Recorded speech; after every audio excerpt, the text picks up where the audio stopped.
amigos, ¿cómo están? Bienvenidos a su programa Diálogos Divinos. Les saludamos el doctor Salvador Tomasini. Hola amigos. Alejandro Carrega. Hola amigos, buenas noches. Y su servidora Alejandra López. Bueno, pues vamos a comenzar. La lectura 33. Volume 33, 24 février 1935. Dice, Je suis toujours entre les bras de la divine volonté et dans l'intense amertume des privations de mon doux Jésus, qui plus qu'une mer inonde ma pauvre âme. Sa lumière est inaccessible et je ne peux ni l'enclore dans mon âme ni la comprendre. Mais elle ne me quitte jamais. Et surmontant la mer de mon amertume, elle s'en sert comme d'une victoire sur ma pauvre volonté humaine. Après, je me suis fait la réflexion que toute la valeur, tout le bien, me semble être tout de la divine volonté, et que je n'ai plus rien. Mais pendant que je pensais cela, mon doux Jésus, ma bien-aimée vie, me rendant sa brève visite, m'a dit toute bonté. Ma bienheureuse fille, tu dois savoir que nous avons doté la créature de raison pour qu'elle puisse connaître le bien et le mal dans les actes qu'elle accomplit. Si son acte est bon, elle en gagne un nouveau mérite, une nouvelle grâce, une nouvelle beauté et une plus grande union avec son Créateur. S'il est mauvais, elle en reçoit une souffrance qui lui fait ressentir la faiblesse, sa faiblesse et la distance qui la sépare de celui qui l'a créé. Attends, je crois que ça vaut la peine de parler un peu de ce que dit Luisa au début. Luisa, comme d'habitude, se plaint. C'est-à-dire, elle est toujours dans les bras de la divine volonté, mais dans une amertume intense. Qu'est-ce qu'elle veut nous dire? Cette amertume, cette douleur pour ne pas ressentir cette présence sensible de Jésus, même si elle sait qu'elle l'a dans son intérieur à cause de cette union inséparable avec le divin vouloir. Elle est toujours dans cette union là où elle ne peut pas sortir ni être absente de lui. Mais elle dit que cette mer d'amertume est quelque chose dont se sert la divine volonté, Jésus, pour célébrer comme une victoire sur sa volonté humaine. C'est quelque chose que nous devrions toujours avoir à l'esprit, parce que très souvent revient cette question, comment je fais pour vivre ceci ou cela? Comment je fais pour vivre tel problème? Comment je fais pour vivre ou pour corriger ou pour tolérer cette situation sociale, de santé, etc. Il ne s'agit pas que la divine volonté devienne un peu la lampe d'Aladin. On frotte un peu et puis hop, un miracle. On frotte la lampe de la divine volonté, les choses se corrigent toutes seules. Non, non, non, c'est pas ça. Les situations de nos vies, n'importe quelle situation, nous servent pour donner vie à la divine volonté dans cette même situation, dans la maladie, dans l'épreuve, dans l'amertume, dans des problèmes dans l'Eucharistie, dans l'abondance, ou peu importe. Peu importe, peu importe. Ici, c'est la divine volonté qui prime, forcément. Souvent, on se dit, qu'est-ce que je fais? Je me résigne? Non. La résignation, c'est une vertu humaine. Et la vertu humaine, non, appartient à Jésus. Jésus ne s'est pas résigné à sa passion. Il n'a pas dit, ah bon, ben, pues, là, j'ai pas le choix.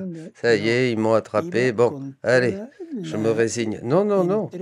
Il allait avec tout son cœur pour se livrer et vivre cette souffrance, vivre ces douleurs, les embrasser dans la volonté du Père et avec une finalité très précise qui était la restitution du royaume, du règne du Père, et refaire toutes les créatures. Vous voyez? À la fin, il avait bien sûr à l'esprit le salut des créatures.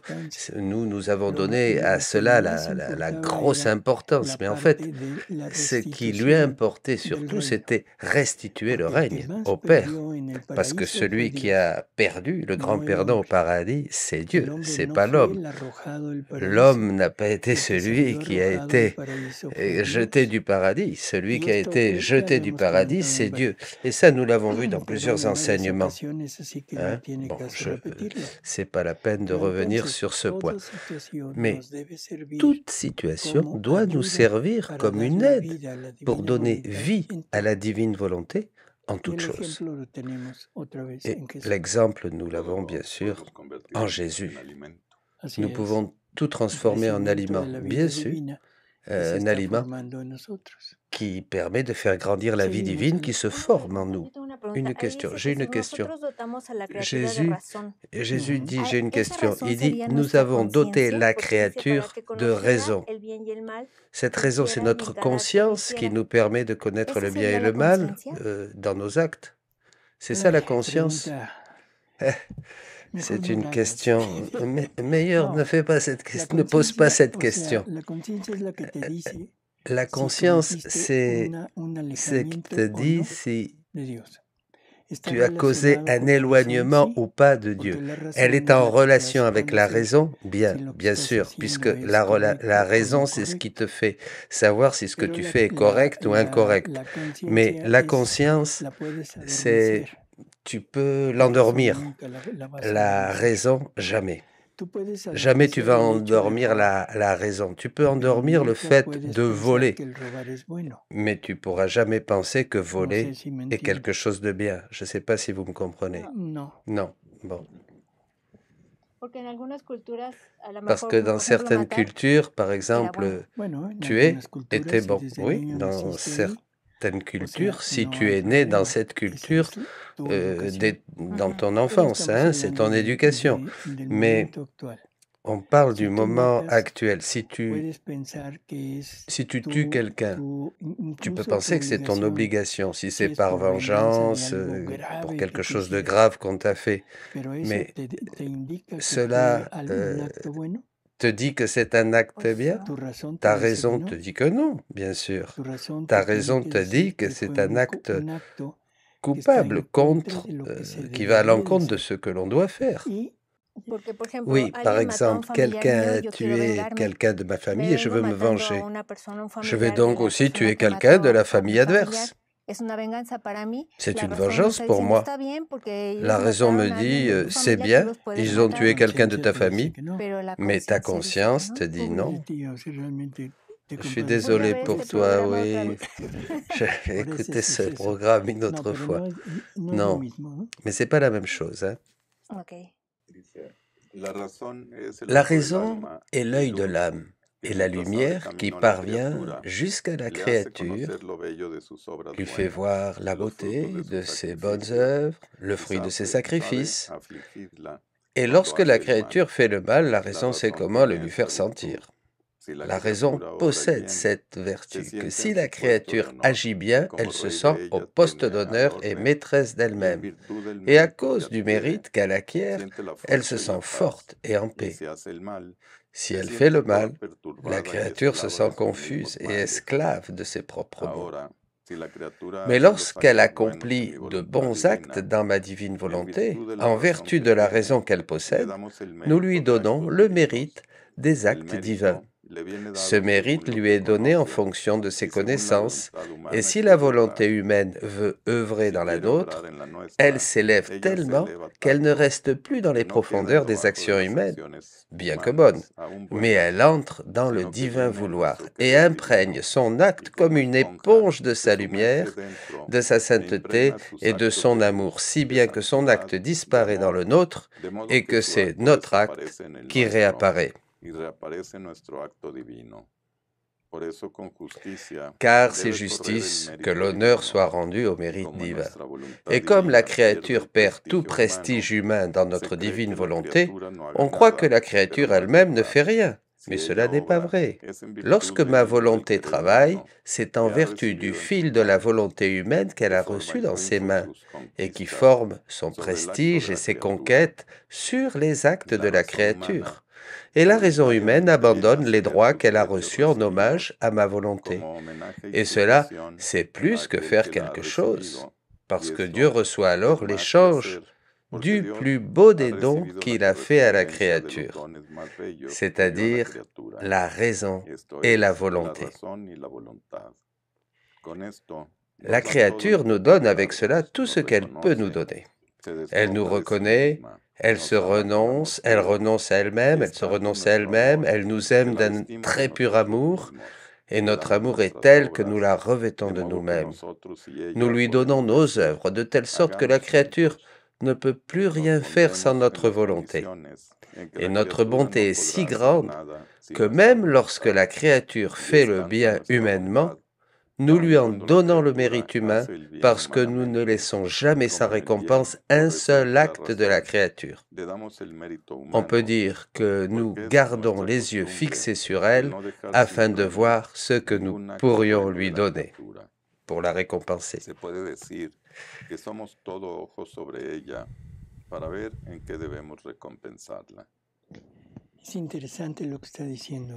Très intéressant ce qui est dit là. Hein? Il y a deux récompenses dans cette union que nous vivons avec la divine volonté. La première récompense, c'est que nous recevions comme pour nous tout ce que Dieu nous a donné, ses attributs, l'amour et tout le reste, et nous le faisons nôtre et nous le lui donnons comme si ça venait de nous. Je peux dire que je donne à Dieu mon amour divin. Oui, parce que c'est à moi. C'est pas quelque chose de prêté, c'est quelque chose de donné. Donc je donne à Dieu mon amour divin, je lui donne mes attributs divins, je lui donne ma vie divine, je lui donne tout ça.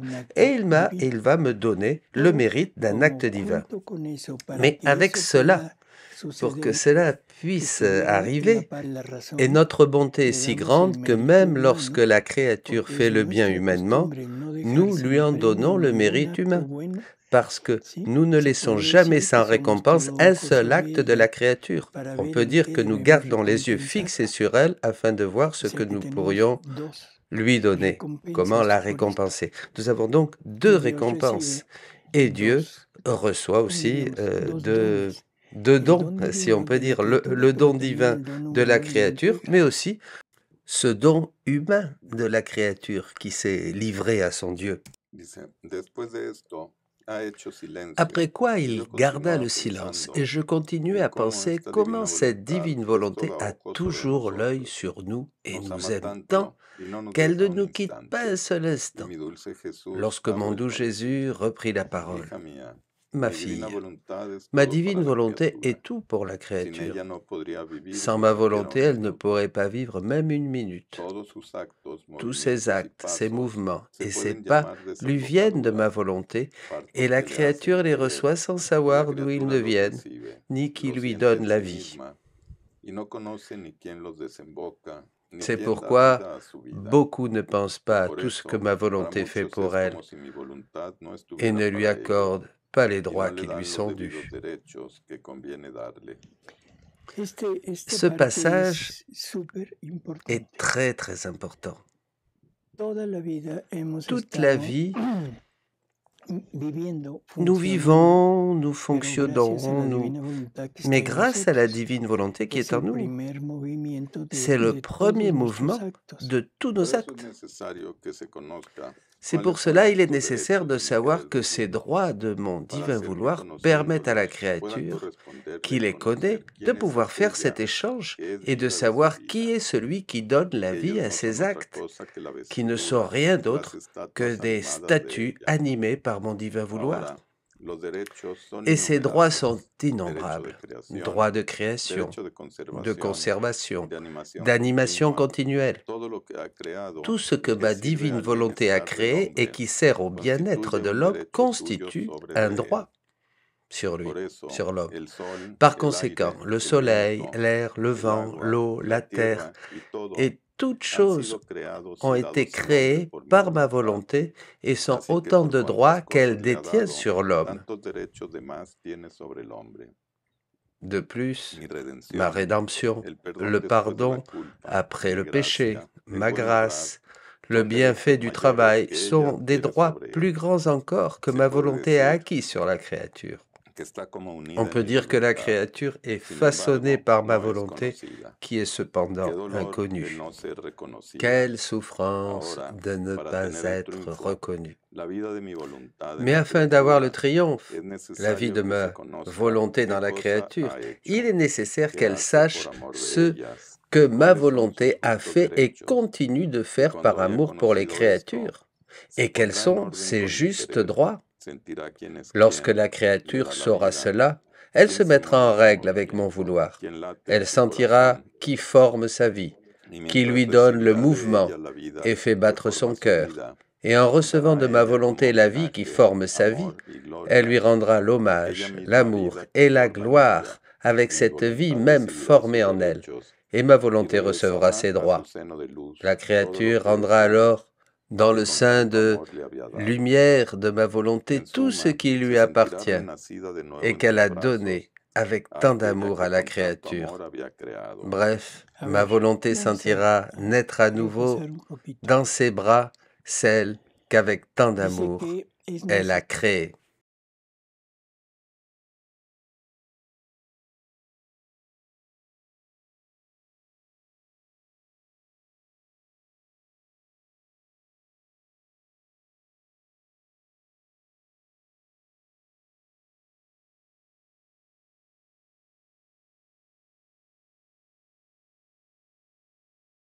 depende de ellos, ¿sí?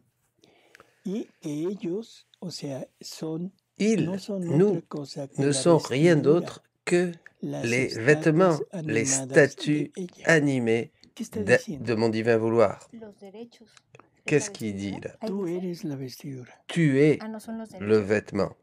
Vamos, dice, Pas les para droits, hacerte non. conociéndolos, Il est la nécessaire de criatura savoir que ces puedan droits de mon divin corresponderle y vouloir conocer permettent à la quién es créature aquella, la qui divina les voluntad, connaît de pouvoir que es faire cet vida de su échange vida, et de savoir y qui est que la vie de ellos sa vie, la divine no volonté. son Et otra qu'ils, cosa nous, que la ne sont vestidura, rien d'autre las que des estatuas statues animadas animées de ella, y con, par elle, con mayúscula.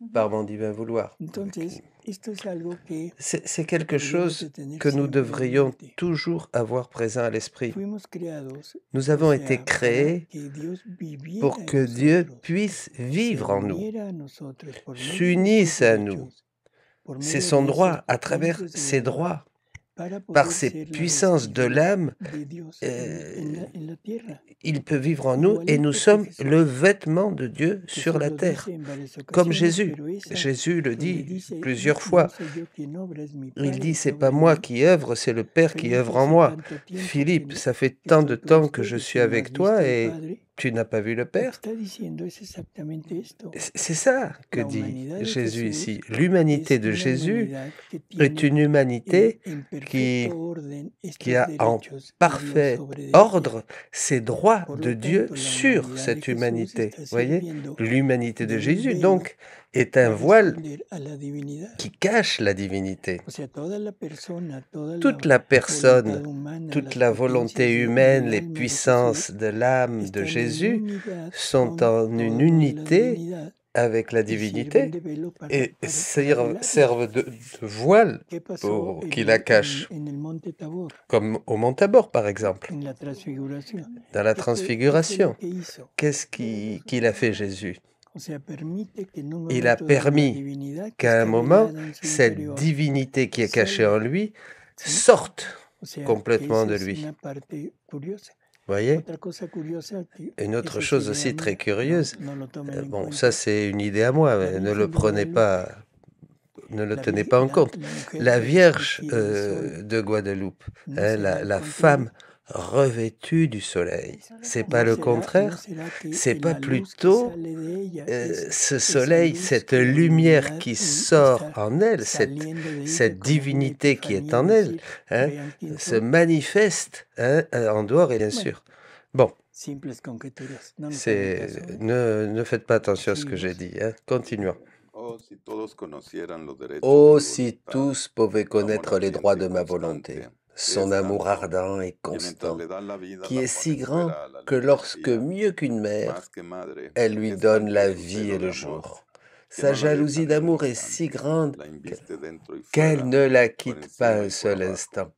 Elle l'investit de tous côtés, au-dedans comme au-dehors, à droite et à gauche, et bien que la créature ne le sache pas et ne l'aime pas, ma volonté continue avec un héroïsme divin à l'aimer et à être la vie et la source des actes de la créature.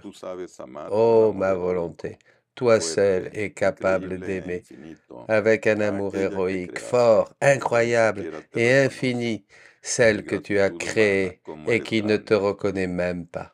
Ingratitude humaine, que tu es grande. Il me semblait toucher de la main le grand amour du fiat divin. Et je me disais, comment peut-on vivre en lui? Peut-être en ayant toujours l'intention de vivre en lui. Et mon aimable Jésus ajouta, « Ma bonne fille, il n'y a pas d'intention dans la vie dans ma divine volonté. Les intentions servent lorsque les actes ne peuvent pas être accomplis parce que la créature ne possède pas la vertu de donner vie à tout le bien qu'elle veut faire. Et cela ne peut être qu'en dehors de la vie, dans ma volonté. Et je lui donne alors le mérite non pas d'un acte, mais d'une sainte intention. Mais il y a dans ma volonté la vertu vivifiante, active et opérative, de sorte qu'en tout ce que la créature veut faire, elle trouve celle qui forme la vie de ses actes. Elle sent la force vivifiante qui donne vie à ses actes et les convertit en œuvre. C'est pourquoi tout change dans ma volonté. Tout possède la vie, l'amour, les prières, l'adoration, le bien que l'on veut faire. Toutes les vertus sont pleines de vie et par conséquent non sujettes à une fin ou à un changement. Comme celle qui lui administre la vie et possède la vie contient ses actes en elle-même et que la créature vit en elle, je lui donne le mérite des œuvres animées par ma volonté. Grande est la différence entre l'intention et les œuvres. L'intention symbolise les pauvres, les malades, qui, incapables de faire ce qu'ils voudraient, ont la bonne intention d'exercer la charité, de faire le bien, et beaucoup d'autres belles choses, mais leur pauvreté, leur infirmité les en empêchent, et elles sont comme prisonnières sans pouvoir faire le bien qu'elles voudraient.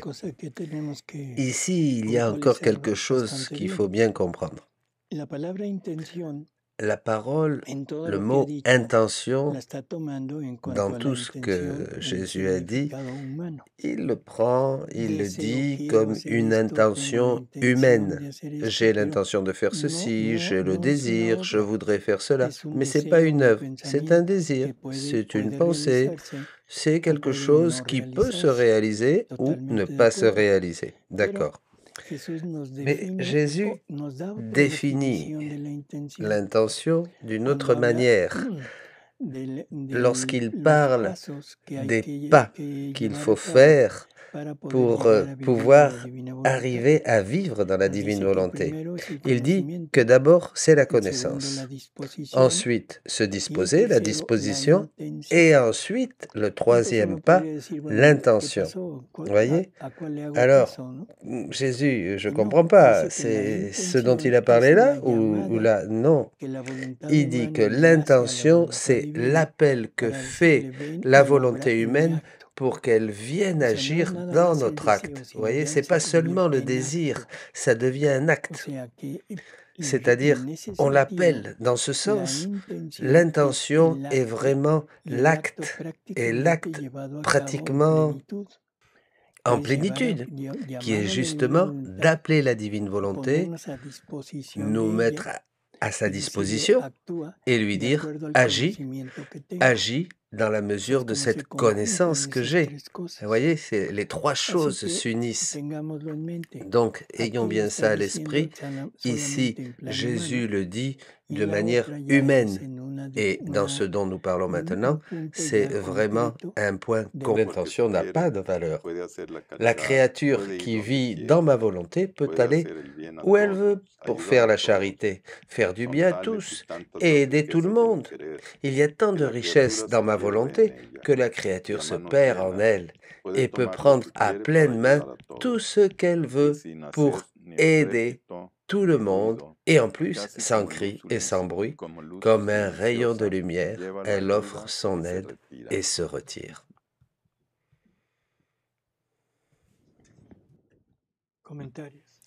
Commentaires? C'est très clair, c'est très bien de pouvoir donner et faire du bien à tout le monde, mais quelquefois, ça reste une intention. Oui, parce qu'il y a beaucoup de personnes qui disent « si je connais la divine volonté, je m'efforce, mais c'est très difficile ». C'est une intention, donc. Oui, c'est l'intention humaine. Qu'est-ce qui lui manque? Qu'elle appelle la divine volonté pour que ça devienne, pour que l'acte devienne divin. Tant que c'est humain, il leur arrivera comme au jeune homme riche. J'ai l'intention de quelque chose de plus. Vous voyez? Comme le jeune homme riche, on pense faire les choses, oui, voilà, on s'y croit un peu, quoi. Hein? Regarde qui est devant toi, Jésus. Moi, je fais ça depuis ma jeunesse. Et ce plus que je dois faire. Et donc Jésus, dans l'Évangile, je me rappelle plus très bien, je crois que c'est dans Luc, Jésus le regarda et l'aima. Et lui dit, ce que tu veux, c'est être parfait. Alors, si tu veux être parfait, c'est autre chose. Une chose, c'est se sauver, ça c'est bien, mais être parfait, c'est autre chose. Vends ce que tu as, donne-le aux pauvres, et voilà. Et tout le monde va se fixer sur cette partie matérielle. Je dois vendre, oh là là, c'est terrible, je dois vendre ma maison, ma voiture, le jeune homme riche, le chameau, hein. Non, il ne s'agit pas de choses matérielles. Il s'agit de ne pas dépendre du matériel. Je vais l'utiliser pour ce que Dieu a permis et veut pour moi. Mais finalement, je vais utiliser mes biens, l'argent, pour des choses que Dieu ne veut pas pour moi. Tout le monde veut avoir pour soi, pour soi, pour soi. Dieu permet la richesse pour que cette richesse puisse se partager et profiter à tous ceux qui ont besoin de cet argent. Vous voyez? Il ne s'agit pas seulement de cela. Il s'agit surtout des affections. La partie la plus riche de certaines personnes, c'est l'affection. L'affection, l'attachement aux amis, à la famille, même à des choses que nous aimons, à certains passe-temps, à du sport, etc., etc. Mais surtout, les personnes, vous voyez? Vends tout ce que tu as. Vends cet amour exagéré que tu as pour ton épouse, pour tes enfants, pour tes parents, pour tes amis. Non, non, non. N'aime pas la personne. Tu ne dois pas aimer la personne. Tu dois aimer Jésus dans la personne. Ça ne veut pas dire ne pas aimer son papa, son père, mais on va aimer Jésus dans son Père. On ne va pas arrêter d'aimer son Fils, on va aimer Jésus dans son Fils. Vous voyez? Et cela nous permet d'arriver à un point très intéressant, parce qu'on ne pourrait pas donner cet amour à des personnes où c'est interdit, où on ne devrait pas donner de l'amour. Par exemple, je ne pourrais pas dire je vais aimer Jésus dans, je sais pas, dans ma maîtresse, je sais pas, voilà. Hein? Aimer à Jésus dans quelqu'un qui ne m'appartient pas, vous voyez? Et c'est ça, vends tout ce que tu as. La deuxième partie importante, plus morale, Et la troisième partie est plus spirituelle. C'est la plus difficile de toutes. On est habitué à la sécurité d'être proche de Dieu, d'être sûr que Dieu nous accepte, nous aime, etc., pour tout ce que nous faisons, pour nos prières, les sacrifices. Voilà. Et Dieu, il est d'accord avec tout ça? Bien sûr, il l'a demandé. Il l'a demandé. Mais maintenant, comme dans l'Ancien Testament un peu, où Dieu avait donné certaines règles, certaines lois, certaines manières d'aller vers lui et de s'approcher de lui, mais quand vient Jésus, Jésus dit, vous avez entendu, on a dit ça. Eh bien, moi, je vous dis que, vous voyez, il a l'autorité pour changer certaines choses. Il change ce qui était symbolique avant à une réalité. Vous voyez, le symbole de l'animal que l'on sacrifiait était symbole de Jésus crucifié sur la croix. Hein, et maintenant, c'est réel. Bon. Et puis d'autres choses comme... Et il commence à lui enseigner à prier, et la prière de Jésus, il va réparer pour tous les péchés que la famille humaine a commis, etc. Il va donner au Père la gloire, la rétribution, etc. Toutes les réparations que nous aurions dû donner tous au Père, et là, il va niveler l'amour et la justice. La justice avant Jésus était d'une manière très très haute, très forte, parce que la créature n'arrivait pas à hauteur de cette justice. Jésus y arrive, il met ça, c'est la miséricorde. Hein. Jésus arrive à mettre au même niveau la justice et la miséricorde, et il nous laisse maintenant ça. Mais maintenant, il nous dit, ah, ça y est, tu l'as fait. C'est agréable pour moi, mais maintenant, je veux autre chose. Je veux autre chose. Et nous ne voulons pas changer. Voyez? Et si on était dans l'Ancien Testament, on veut continuer à tuer des animaux, etc.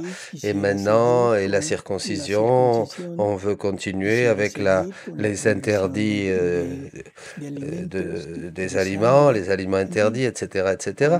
Quand Jésus a aboli tout ça, et il voulait autre chose, et il veut autre chose. Voyez? Hein? Jésus, par exemple, demandait de jeûner. Hein? Pourquoi? Parce que l'époux n'était pas avec nous. Et il le dit aux disciples, hein? Aux disciples de Jean, qui réclament et qui disent « Pourquoi tes disciples ne jeûnent pas ?» Hein? Et nous, oui, on jeûne. Comment ils vont jeûner? Si l'époux est avec eux. Quand l'époux leur sera enlevé, à ce moment-là, ils jeûneront. Et à partir, évidemment, de la mort et de la résurrection de Jésus, quand Jésus s'en va au ciel, eh bien, à partir de là, l'époux est parti, ils ne sont plus en présence de l'époux, et ils vont jeûner. Et vient cette coutume du jeûne, bien sûr.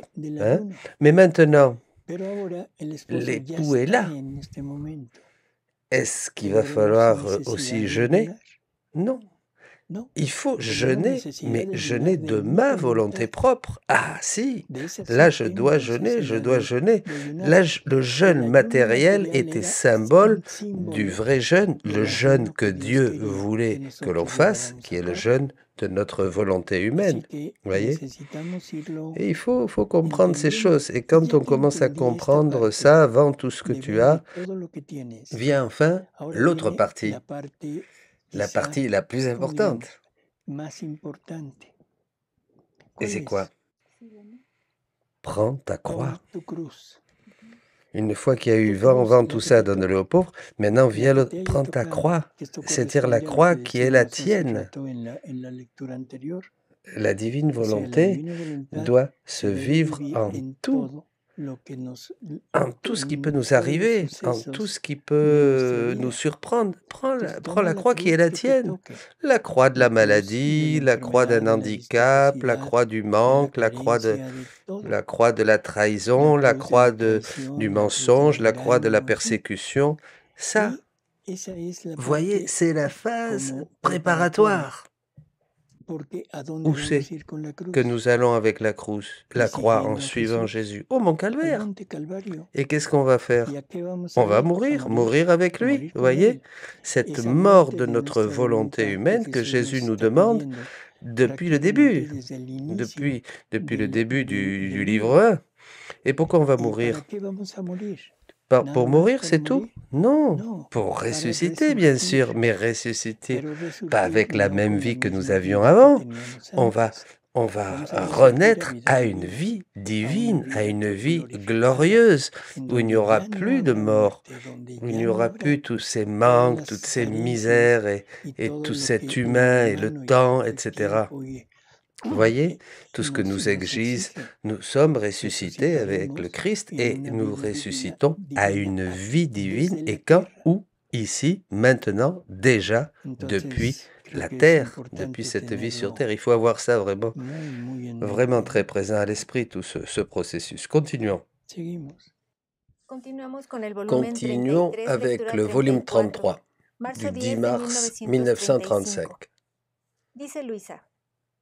Je retourne toujours dans la mer interminable de la divine volonté pour y prendre ces gouttes qui nourrissent, conservent et font grandir sa vie de la divine volonté que je sens en moi, de sorte que chacune de ces vérités est un repas céleste et divin que Jésus me donne pour me nourrir à moi et le fiat suprême. Et chaque vérité du fiat suprême est une partie du ciel, un nuage qui descend en moi pour m'entourer et attendre que j'accomplisse mes actes pour le porter dans la céleste patrie. Pour les porter dans la céleste patrie. J'étais dans sa divine lumière lorsque mon bien-aimé Jésus m'a refait sa petite visite et m'a dit « Ma bienheureuse fille, le ciel est toujours ouvert pour celle qui vit dans ma volonté. Elle se penche et fait avec la créature ce qu'elle est en train de faire. Elles aiment, travaillent, prient et réparent ensemble. Ma volonté aime tellement ces actes accomplis ensemble qu'elle ne les laisse pas dans les profondeurs de la terre, mais les apporte jusque dans le séjour céleste pour les mettre à leur poste royal, telles des conquêtes faites dans le bas monde qui lui appartient comme à sa créature bien-aimée. Ce qui est fait dans mon vouloir appartient au ciel. La terre n'est pas digne de le posséder. Et combien grandes sont la sécurité et le bonheur que la créature acquiert en pensant que ses actes sont tous au pouvoir du divin fiat. Attends un peu. Rappelons-nous que chaque acte de la créature est une vie divine qui se génère. C'est pour cette raison que, immédiatement, quand elle a terminé son acte, cette vie divine produite rentre, s'insère dans le divin vouloir, parce que c'est le seul lieu où elle peut être pour devenir et faire partie de cette vie divine de Dieu dans le divin vouloir. C'est pour ça qu'elle ne peut pas rester sur la terre. Mais elle appartiendra cependant à la créature, cette vie divine. Quand elle arrivera au ciel, la créature, on lui donnera cette vie divine comme une propriété et elle recevra le mérite de tout ce que cette vie divine a produit humainement et divinement. Donc, il faut avoir cela bien clair. Nos actes ne resteront pas dans notre vie humaine. Ils entrent dans la vie divine et ils attendent que nous arrivions dans cette vie divine. Ils sont inséparables de la créature. La créature ne peut pas se séparer de ces vies divines qu'elle a produites par ses actes. Exactement. Et Jésus continue. Il se trouve au ciel, les actes de la créature, comme étant sa propriété, non pas humaine, mais divine, et qu'ils attendent celle dont ils veulent former la cour et la couronne de gloire. L'amour, la jalousie et l'identification de ma volonté avec ces actes sont si grands qu'elle ne veut même pas les laisser dans la créature, mais qu'elle les conserve en elle-même comme partie de sa vie et de la créature. C'est l'inséparabilité, oui, et c'est l'exemple d'Adam aussi. Adam, avant la désobéissance, n'a fait que des actes divins. Mais quand il a désobéi, il est sorti. Et à ce moment-là, la vie de la divine volonté a dû partir. Et il est resté avec des actes humains. Mais quand il est arrivé au ciel, après que Jésus soit mort et ressuscité, il devient le plus grand des saints qui a existé jusqu'à Louisa, parce que c'est le seul qui a eu des actes dans l'unité du divin vouloir. Ces actes accomplis dans ma volonté racontent l'histoire d'amour entre le Créateur et la créature. Et il n'est pas de plus grand plaisir que d'entendre raconter combien j'ai aimé, combien mon amour en arrive à des excès, jusqu'à m'abaisser moi-même à vouloir faire avec celle ce que fait la créature. De plus, la créature me dit son amour, qu'elle a reçu mon acte en elle-même, et qu'un amour réciproque se forme entre les deux et les rend heureux. Oh, comme il est beau de voir qu'alors que la créature est toujours en exil, ses actes sont au ciel, comme mes conquêtes que j'ai faites dans la volonté humaine, et qu'ils prennent chacun leur office. Certains pour m'aimer, comme je sais aimer, d'autres pour m'adorer d'une adoration divine, et d'autres encore forment pour moi une musique céleste pour m'exalter, me louer et me remercier du grand prodige de l'œuvre de ma volonté. Par conséquent, sois attentive et qu'il n'y ait rien où tu ne m'appelles afin que ce que tu fais soit toujours animé par ma divine volonté. Ensuite, je continuais à penser au Fiat suprême et des milliers de pensées envahissaient mon esprit. Lorsque mon aimable Jésus ajouta « Ma fille, la créature a été créée par nous, et rien que par nous, tout en ordre pour nous. C'est par conséquent ton devoir sacro-saint qu'en chacun de ses actes, elle appelle celui qui l'a créé pour lui donner dans cet acte l'empire et le poste royal qui lui sont dus. L'acte de la créature reçoit ainsi l'honneur de posséder la force et la lumière d'un acte divin. C'est notre volonté que cet acte de la créature devrait être rempli de notre être divin.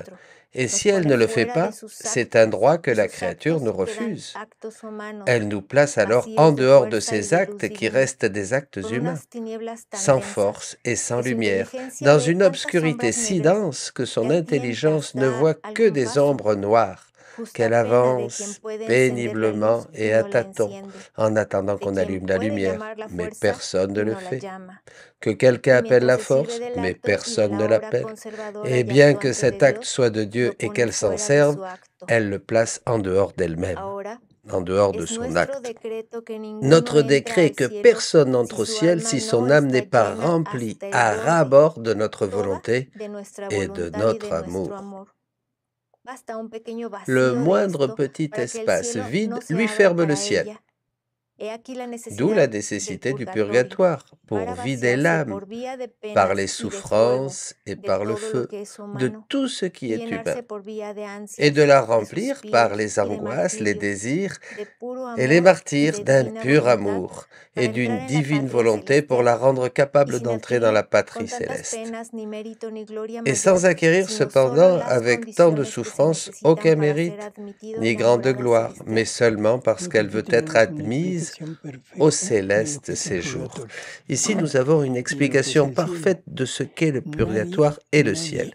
Personne ne peut entrer au ciel s'il n'est pas totalement plein, rempli de divine volonté. Voyez, peu importe si il a vécu et ce qu'il a vécu sur la terre, peu importe s'il a fait des actes, etc., etc. Il doit être rempli de vie divine. Dans la mesure où nous cessons de le faire, c'est la mesure que nous aurons au purgatoire, et de temps au purgatoire. Le purgatoire n'est pas un châtiment, c'est une purification purgatoire, vous voyez.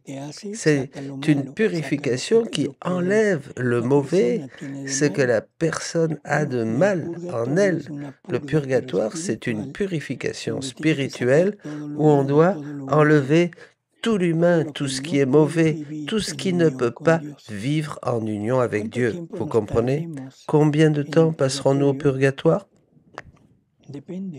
Ça dépend.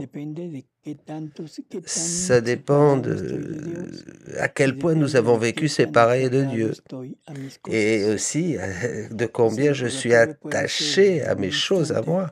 Ça peut être un instant ou ça peut être des siècles et des années. Ça dépend de l'attachement que j'ai aux choses.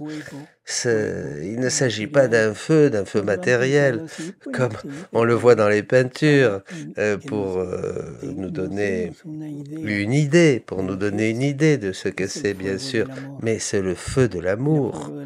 C'est ce feu de l'amour qui nous purifie. C'est pour ça que nous avons souvent dit, est-ce que vous connaissez, comme exemple, quelqu'un qui vit une passion d'amour?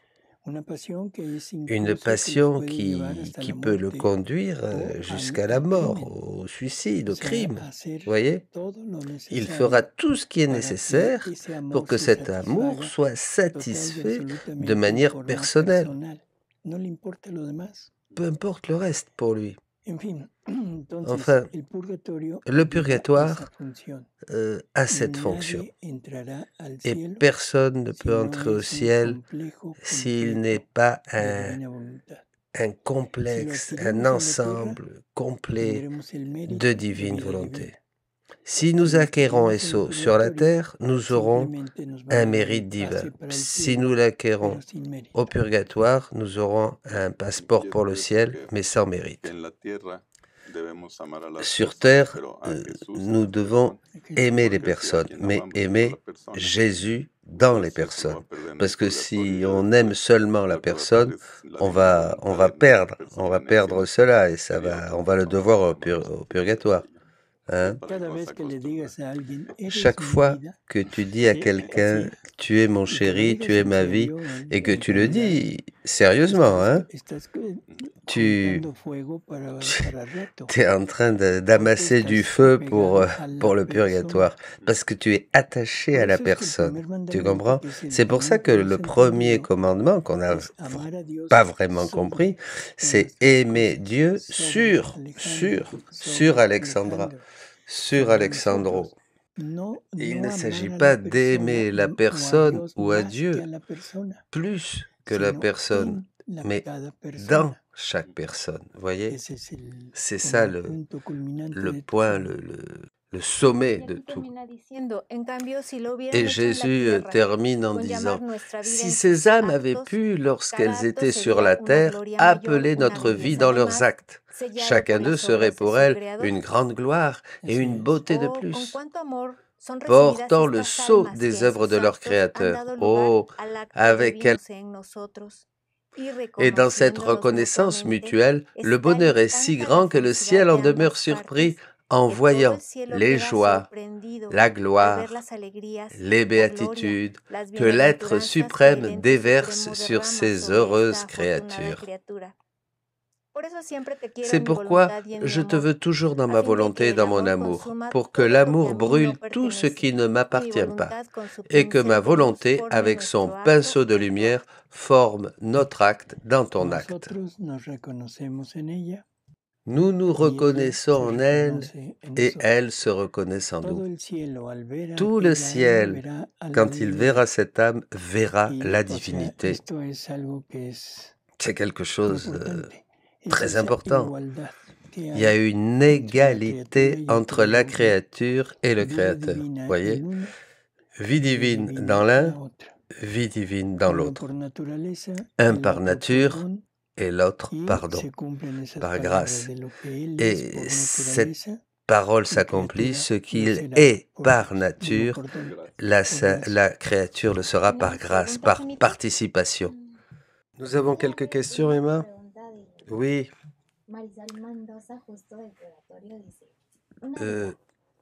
Un doute. Seulement les âmes où règne la divine volonté ne passeront pas par le purgatoire? Et ces âmes, ce sont celles qui sont au 4e degré? Oui, c'est ça.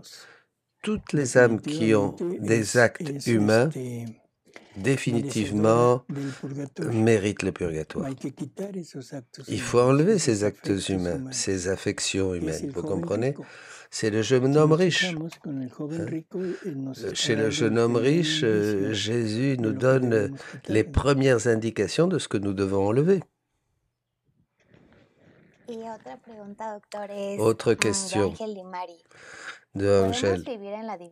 On peut vivre dans la divine volonté quelque chose de cette vie que Dieu a voulu pour nous, pas le passé bien sûr, mais le futur. Oui, le futur bien sûr, mais le passé devient divin aussi. La divine volonté va courir dans notre vie passée et va marquer tous nos actes comme vie divine. Elle ne va pas nous donner le mérite parce que nous ne l'avons pas fait, mais il est nécessaire que la vie divine court partout, transforme tout. On ne peut pas avoir la moitié vie divine et la moitié vie humaine, vous comprenez? Donc tous nos actes passés vont être totalement marqués avec ce sceau de la vie divine, avec les mérites, mais les mérites qui commencent à partir du moment où nous avons décidé de vivre dans la divine volonté. On peut même arriver à être immaculé. Hein? Si on enlève tous nos actes de la vie humaine, le péché originel entre dans la vie humaine, hein, il ne rentre pas dans la vie divine. Encore une question du Brésil. Dans toutes les choses mauvaises qui nous arrivent dans la vie, on doit les vivre comme si c'était la volonté de Dieu? Les choses mauvaises, à quoi pensez-vous?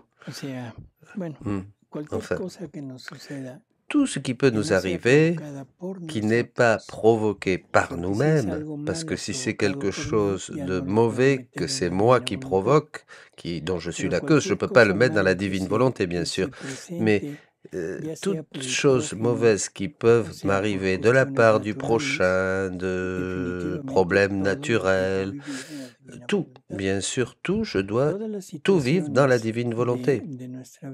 Toutes les situations de nos vies sont comme disposées et ordonnées pour nous aider à vivre dans la divine volonté. Docteur, quand une femme est enceinte, les couples peuvent avoir une relation sexuelle ou ils doivent, durant ces mois, garder la continence. Parce que la finalité de la relation sexuelle, c'est procréer. Donc, en étant dans cet état... Ah, la sexualité, c'est terrible. Quel problème. Toute relation sexuelle porte en elle la finalité de la reproduction. Toute relation sexuelle. Pourquoi? Parce qu'en toute relation sexuelle, il existe donc la sorte de cellule germinale, et ça est de la vie, donc, et ça on ne peut pas le nier. L'intention de la personne est d'arriver à avoir une procréation. Bon. Mais si la personne est enceinte, ce qui serait logique serait de commencer à pratiquer la chasteté. Pourquoi? Souvenons-nous que nos misères, nos désirs, nos instincts, tout ce qui nous fait bouger vers l'acte sexuel devrait être freiné pour devenir une vertu. Je sais que c'est un langage d'une autre planète que même les Chinois ne comprennent pas. Mais bon, la réalité, c'est ça. Pareil, un couple qui arrive à un certain âge où ils ne peuvent plus avoir d'enfants, quand la femme arrive à la ménopause, etc., la relation sexuelle n'a plus de finalité précise. Alors, je sais qu'aujourd'hui, on dit beaucoup que l'acte sexuel, la relation sexuelle est un acte de se donner à l'autre, la femme comme l'homme se donnent l'un à l'autre. Hein? Oui, on peut le prendre comme quelque chose qui est licite, mais ce qui est le plus licite, ça serait d'arriver, ce qui serait le mieux, ça serait d'arriver à la chasteté. Et Jésus d'ailleurs en parle clairement dans l'Évangile. Hein. Il dit qu'il y en a qui sont eunuques par nature, d'autres ils ont été mutilés par les hommes, et d'autres s'efforcent d'être eunuques pour le royaume, et que c'est une manière de se donner à Dieu. Voilà, ils forcent leur instinct, leur désir.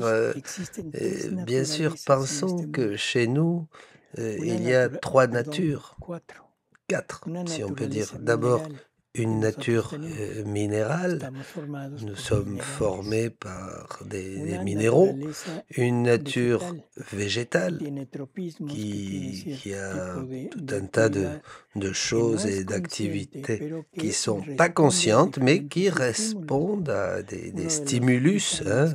Le plus connu, c'est de pouvoir... par exemple, c'est le tournesol. Hein. Et le tournesol, par exemple, il suit le soleil. Hein. Ben, nous, c'est pareil. Vous voyez, bon, voilà, c'est un exemple. Et la troisième nature, c'est l'instinct que nous avons en commun avec les animaux. C'est ça, l'instinct qui gère la vie de l'animal. C'est lui qui est chargé de gérer le comportement de l'animal. Et ça, nous l'avons nous aussi. Et nous avons tout cela, mais en plus, nous avons une raison, de laquelle nous avons parlé plusieurs fois, et la raison est celle qui est chargée de s'imposer et de dominer à toutes ces natures inférieures. Surtout la nature animale, surtout l'instinct, bien sûr, que la raison doit dominer. Dieu nous a donné cette raison pour dominer l'instinct et le changer en vertu, et donc nous devrions l'utiliser. Mais aujourd'hui, cette action dominante, c'est l'instinct qui est le chef. Vous voyez, nous sommes des animaux instinctifs, et la raison n'a plus droit au chapitre. Vous voyez, c'est un peu ce qu'on vit dans ce monde. Enfin, chacun décide ce qu'il veut être, un animal instinctif ou un animal rationnel. Jésus nous le dit d'une manière très très claire aussi. Il dit que lui a créé les misères, et il nous donne cette explication, nous l'avons vu déjà dans d'autres enseignements, mais que tout est ordonné à la construction des vertus, à l'élaboration des vertus, et que s'il n'avait pas créé les misères, ces pauvretés, ces misères, il aurait omis cette partie qui peut nous conduire à la vertu, à l'élaboration des vertus, vous comprenez? Donc nous devons raisonner un peu et essayer de mettre de la modération en toutes choses. De toute manière, du point de vue gynécologique, la relation sexuelle durant le temps de gestation, quand la femme est enceinte, n'est pas bon. Le membre frappant le cou de la matrice peut provoquer comme conséquence le travail d'un avortement ou d'une naissance prématurée. Même médicalement, ce n'est pas recommandable d'avoir des relations quand la femme est enceinte. Et le médecin devra dire pas trop souvent, quand en fait il faudrait dire c'est mieux s'abstenir. Quelque chose encore? Eh bien, bien. Les amis, au revoir à tous, merci. Espérons que toutes ces choses dont nous parlons ne soit pas rejeté, ni même accepté comme ça, de but en blanc, mais lire, méditer. Et la lecture, il faut lire, nous conduira, nous donnera la main pour pouvoir découvrir. Mais lisez aussi le catéchisme de l'Église, les textes du magistère de l'Église, pour aller découvrir, tous ces points importants, par exemple comme le dernier point dont nous venons de parler. Le mariage n'est pas le lieu qui nous donne la liberté de faire tout ce qu'on a envie de faire. Merci à tous. Gracias, doctor. N'oubliez pas de mettre un je t'aime sur le programme. Merci. Muchas gracias y buenas noches, amigos. Que descansen. Amigos, les tenemos la noticia que ya estamos en Instagram. Ahora ya pueden accesar a Instagram tercerfiat_. Lo dije bien, ¿verdad? Sí. Y ahí pueden encontrarnos también en Instagram.